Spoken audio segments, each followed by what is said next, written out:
Kampuni za simu za mkononi ya Airtel katika mkoa wa Lindi imefanya bonanza la michezo mbalimbali katika kijiji cha Kiwalala, lengo likiwa ni kuinua mchezo katika kijiji hicho ambacho kina vijana wengi walio na vipaji mbalimbali vya michezo. Mwandishi wetu Martin Ngulumbi ameandaa taarifa ifuatayo. Kampuni ya simu za mkononi ya Airtel katika mkoa wa Lindi imefanya bonanza la mchezo wa mpira wa miguu katika kijiji cha Kiwalala, lengo likiwa kuinua michezo katika kijiji hicho ambacho kina vijana wengi walio na vipaji vya michezo.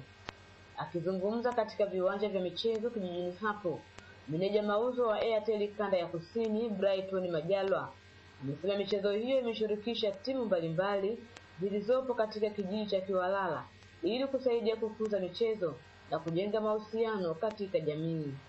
Tumeunganisha wakazi wa Kiwalala na maeneo jirani kupitia burudani ya mpira.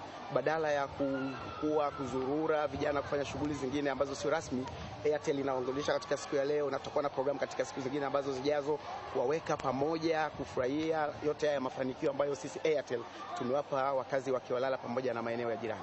Kwa upande wao, baadhi ya wachezaji kutoka kijiji cha Kiwalala wameshukuru kampuni ya simu za mkononi ya Airtel kwa kuandalia mashindano haya ambayo yamewajenga na kuibua vipaji, na kuomba makampuni mengine kuandaa mashindano kama haya, kwani vipaji wanavyo ila wanakosa fursa. Najisikia fresh kwa kampuni ya Airtel kwa kutuwezesha kujenga urafiki katika Kiwalala hii. Tunaomba pia makampuni mengine yaige mfano huu na kutukuzia michezo kwenye kata zetu.